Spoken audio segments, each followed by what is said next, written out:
Hi ಎಲ್ರಿಗೂ ನಮಸ್ತೆ. Welcome to Deepa Creatives. ನೀವಿನ್ನೂ ನನ್ನ ಚಾನಲ್ಗೆ ಸಬ್ಸ್ಕ್ರೈಬ್ ಆಗಿಲ್ಲ ಅಂದರೆ ಪ್ಲೀಸ್ ನನ್ನ ಚಾನಲನ್ನು ಸಬ್ಸ್ಕ್ರೈಬ್ ಮಾಡಿ. ನಾನಿವತ್ತು ನಿಮಗೆ ಸಿಹಿ ಕಡುಬು ಯಾವ ರೀತಿ ಮಾಡೋದು ಅನ್ನೋದನ್ನು ತಿಳಿಸ್ಕೊಡ್ತಾ ಇದ್ದೀನಿ.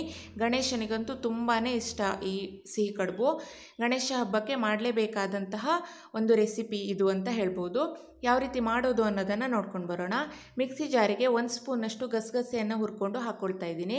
ನಂತರ 1 ಸ್ಪೂನಷ್ಟು ಹುರಿಗಡಲೆಯನ್ನು ಹಾಕ್ಕೊಳ್ತಾ ಇದ್ದೀನಿ. ನಂತರ 1 ಏಲಕ್ಕಿಯನ್ನು ಹಾಕ್ಕೊಂಡು ಇದನ್ನು ಚೆನ್ನಾಗಿ ಪೌಡರ್ ಮಾಡ್ಕೊಂಡು ಬರೋಣ. ನೋಡಿ, ಇದು ಚೆನ್ನಾಗಿ ಪೌಡರ್ ಆಗಿದೆ. ಇದನ್ನು ತೆಗೆದಿಟ್ಕೊಳ್ತಾ ಇದ್ದೀನಿ. ನಂತರ ಅದೇ ಮಿಕ್ಸಿ ಜಾರಿಗೆ 1 ಕಪ್ನಷ್ಟು ತೆಂಗಿನಕಾಯಿ ತುರಿಯನ್ನು ಹಾಕ್ಕೊಂಡು ಚಿಕ್ಕದಾಗಿ ತರ್ತರಿಯಾಗಿ ಮಾಡ್ಕೊಂಡು ಬರೋಣ. ನೋಡಿ, ಚಿಕ್ಕ ತರಿಯಾಗಿದೆ. ಇವಾಗ ಅದನ್ನಲ್ಲೇ ಪಕ್ಕಕ್ಕೆ ಇಟ್ಕೊಳ್ಳಿ. ನಂತರ 1 ಕಡಾಯಿಗೆ ಅರ್ಧ ಕಪ್ನಷ್ಟು ಬೆಲ್ಲ ಹಾಗೆ 2 ಸ್ಪೂನ್ನಷ್ಟು ನೀರನ್ನು ಹಾಕ್ಕೊಂಡು ಬೆಲ್ಲವನ್ನು ಕರಗಿಸ್ಕೊಳ್ತಾ ಇದ್ದೀನಿ. ಜಾಸ್ತಿ ನೀರನ್ನು ಹಾಕೋಬಾರ್ದು.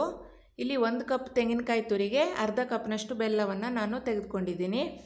ನಿಮಗೆ ಸ್ವೀಟ್ ಸ್ವಲ್ಪ ಜಾಸ್ತಿ ಬೇಕಿದ್ರೆ 3/4 ಕಪ್ನಷ್ಟು ಬೆಲ್ಲವನ್ನು ತಗೊಳ್ಳಿ. ನೋಡಿ, ಬೆಲ್ಲ ಚೆನ್ನಾಗಿ ಕರಗ್ತಾ ಇದೆ. ಇವಾಗ ನಾವು ಗ್ರೈಂಡ್ ಮಾಡಿ ಇಟ್ಕೊಂಡಿರುವಂತಹ ತೆಂಗಿನಕಾಯಿ ತುರಿಯನ್ನು ಹಾಕ್ಕೊಳ್ಳೋಣ. ಇದನ್ನು ಚೆನ್ನಾಗಿ ಮಿಕ್ಸ್ ಮಾಡ್ಕೊಳ್ಳೋಣ. ನಂತರ ಇದಕ್ಕೆ ಹುರಿಗಡಲೆ ಮತ್ತು ಗಸಗಸೆ ಪೌಡರನ್ನು ಹಾಕ್ಕೊಳ್ತಾ ಇದ್ದೀನಿ. ಇವಾಗ ಚೆನ್ನಾಗಿ ಮಿಕ್ಸ್ ಮಾಡ್ಕೊಳ್ಳೋಣ. ಇದು ಗಟ್ಟಿಯಾಗಿ ಬರಬೇಕು, ಅಲ್ಲಿ ತನಕ ಚೆನ್ನಾಗಿ ಬಿಸಿ ಮಾಡ್ಕೊಳ್ಬೇಕು. ನೋಡಿ, ಇವಾಗ ಇದು ಗಟ್ಟಿ ಆಗ್ತಾ ಇದೆ. ಇಷ್ಟಾದರೆ ಸಾಕು. ಇದನ್ನು ಇವಾಗ ಒಂದು ಪ್ಲೇಟ್ಗೆ ಹಾಕಿ ಇಟ್ಕೊಳ್ತಾ ಇದ್ದೀನಿ. ನಂತರ ಮುದ್ದೆ ಮಾಡ್ಕೊಳ್ಳೋಣ. 1 ಕಪ್ನಷ್ಟು ಅಕ್ಕಿ ಹಿಟ್ಟನ್ನು ತೆಗೆದುಕೊಂಡಿದ್ದೀನಿ.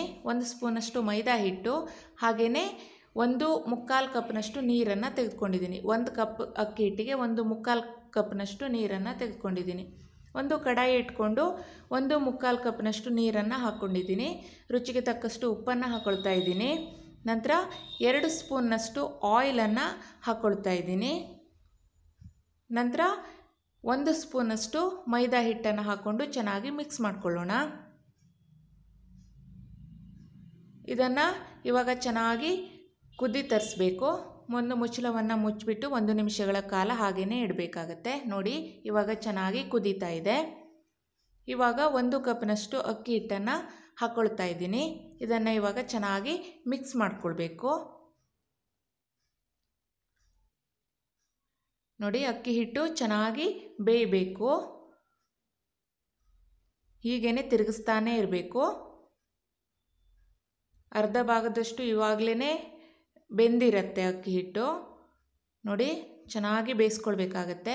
ಇದೇ ರೀತಿ ಒಂದು 4ರಿಂದ 5 ನಿಮಿಷ ತಿರುಗಿಸ್ತಾನೆ ಇರಬೇಕಾಗತ್ತೆ. ನಂತರ ಗ್ಯಾಸ್ ಆಫ್ ಮಾಡಿಬಿಟ್ಟು ಒಂದು ಪ್ಲೇಟನ್ನು ಮುಚ್ಚಿಬಿಟ್ಟು 5 ನಿಮಿಷ ಹಾಗೇ ಬಿಡ್ತಾ ಇದ್ದೀನಿ.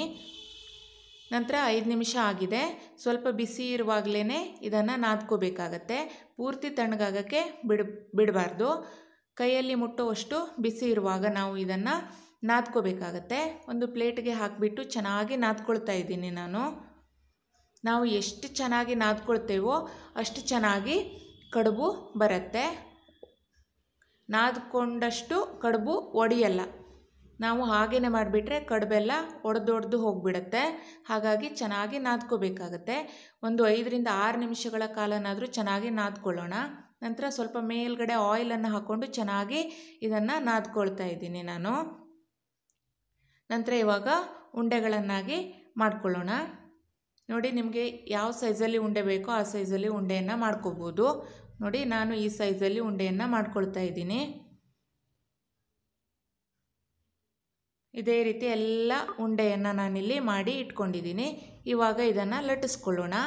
ಒಂದು ಕವರ್ಗೆ ಸ್ವಲ್ಪ ಆಯಿಲನ್ನು ಹಾಕ್ಕೊಂಡು ಒರೆಸ್ಕೊಂಡಿದ್ದೀನಿ. ನಂತರ ಮುದ್ದೆಯನ್ನು ಇಟ್ಬಿಟ್ಟು ಇನ್ನೊಂದು ಕವರನ್ನು ಇಟ್ಬಿಟ್ಟು ಒಂದು ಪ್ಲೇಟನ್ನು ತೆಗೆದುಕೊಂಡು ಅದರಿಂದ ಪ್ರೆಸ್ ಮಾಡ್ಕೊಳ್ತಾ ಇದ್ದೀನಿ. ನೋಡಿ, ಈ ರೀತಿಯಾಗಿ ಪ್ರೆಸ್ ಮಾಡಿದ್ರೆ ಆಯಿತು. ಜಾಸ್ತಿ ಗಟ್ಟಿಯಾಗಿ ಪ್ರೆಸ್ ಮಾಡಬಾರ್ದು, ನಿಧಾನವಾಗಿ ಪ್ರೆಸ್ ಮಾಡಬೇಕು.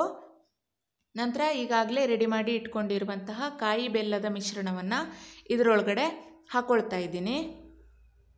ನೋಡಿ, ಚೆನ್ನಾಗಿ ಹಾಕ್ಕೊಂಡು ಈ ರೀತಿಯಾಗಿ ಮಡಚ್ಕೋಬೇಕಾಗತ್ತೆ.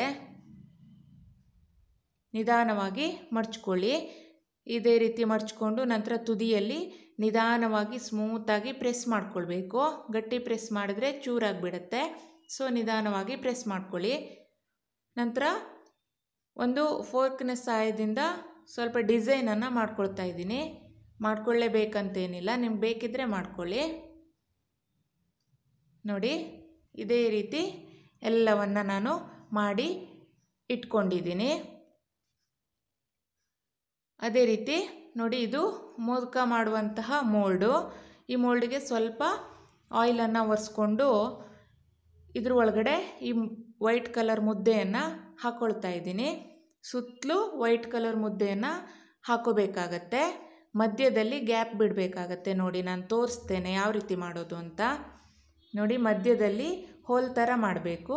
ಸುತ್ತಲೂ ವೈಟ್ ಮುದ್ದೆ ಬರೋ ಥರ ಮಾಡಬೇಕಾಗತ್ತೆ.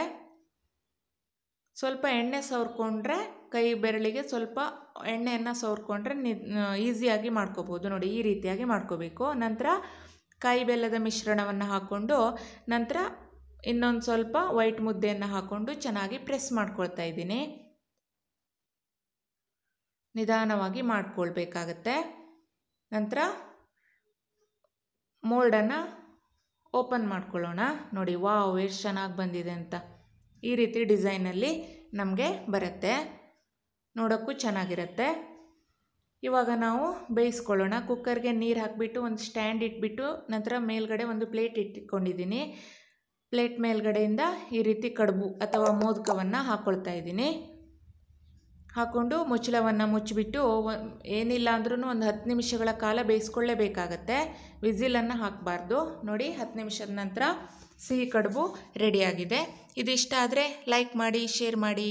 Thanks for watching. ಬಾಯ್.